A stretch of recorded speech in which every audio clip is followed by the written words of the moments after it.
হযরত আদম আলাইহিস সালাতু ওয়াস সালামের পদচিহ্ন দেখার জন্যে প্রায় ১৬,৪০০ সিঁড়ি পার হয়ে 7.5 কিলোমিটার উপরে উঠে ৭,৩৫৯ ফুট উপরে আমরা এসেছি। প্রায় ৫ ঘন্টা আমরা সিঁড়ি বেয়ে উঠেছি। ভিন্ন ভিন্ন ধর্মাবলম্বীরা এখানে কেন আসেন এই বিষয়ে আমরা জানবো।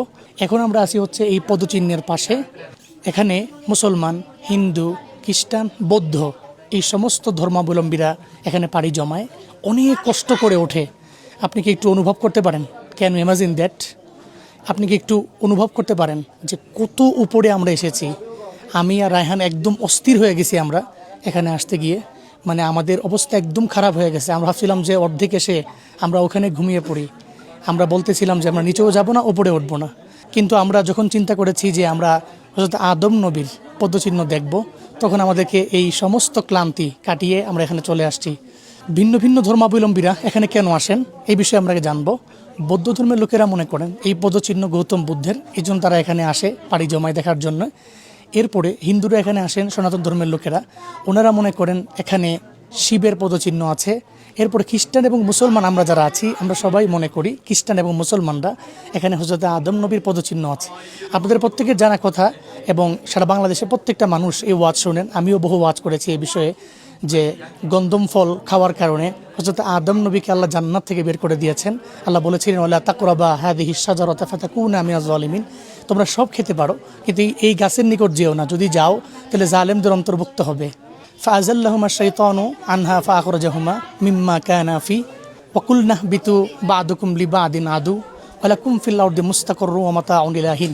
এই ব্যাপারে আপনাদের জানা কথা, আল্লাহ পাক এরপরে হযরত আদম এবং হাওয়া আলাইহিস সালামকে জান্নাত থেকে পাঠিয়ে দিয়েছেন যেখানে যদিও এর সহি মত খুব কম খুঁজে পাওয়া যায়, এরপরেও ঐতিহাসিক ইবনে বতুতা, বিশ্বের সবচেয়ে বড় বড় জার্নালিস্ট যারা, তারা এখানে এসেছেন, আমরাও এখানে এসেছি, তারাও মনে করেন যে এই পদচিহ্ন হযরত আদম নবীর পদচিহ্ন। অনেকেই বলেছেন যে হযরত আদম নবীর বডি যেমন উচ্চ ছিল ঠিক তেমনইভাবে ওই পায়ের ছাপটা এখানে পাওয়া গেছে।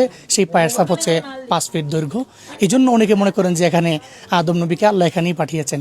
তা আমরা এখানে দেখতে আসলাম, আসলেই খুব ভালো লাগার ছিল, কারণ ইতিহাসে আমরা এগুলো অনেক পড়েছি।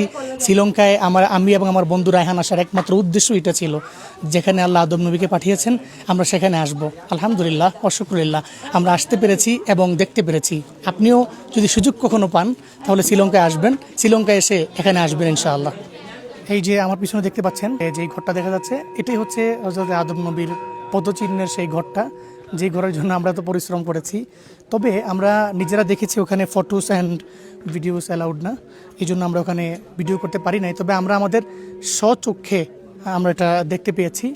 ওখানে দেখে আমার যেটা মনে হলো, এখানে বৌদ্ধ ধর্মের লোকদের বেশি প্রভাব, যেহেতু এদেশে মুসলিম কম, বৌদ্ধদের প্রভাবটা এখানে বেশি। তবে এই ব্যাপারে একমাত্র আল্লাহ পাক রব্বুল আলামিন ভালো জানেন, আমরা কেউ জানি না। যদি আদম নবীর পায়ের ছাপ এখানে থেকে থাকে তাহলে নিঃসন্দেহে এখন এখানে অপমানজনক কাজ হচ্ছে হযরত আদম নবীর শানের সাথে। কিন্তু যদি এটা এদের কোনো হয়ে থাকে তাহলে কোনো অসুবিধা নেই, আমাদের এই বিষয়ে কোনো কথাও নেই। এটাই ছিল আসলে এই ভিডিও থেকে আপনাদের জন্য কিছু শিক্ষা। আমরা আসলাম সরাসরি, বাংলাদেশে কেউ এটা দেখায় না অ্যাভেলেবল, কিন্তু আমরা আসলাম, আসলে খুব ভালো লাগলো, নিজে দেখলাম। আপনাদের কেমন লাগলো অবশ্যই আপনারা এটা মন্তব্যের ঘরে জানাবেন।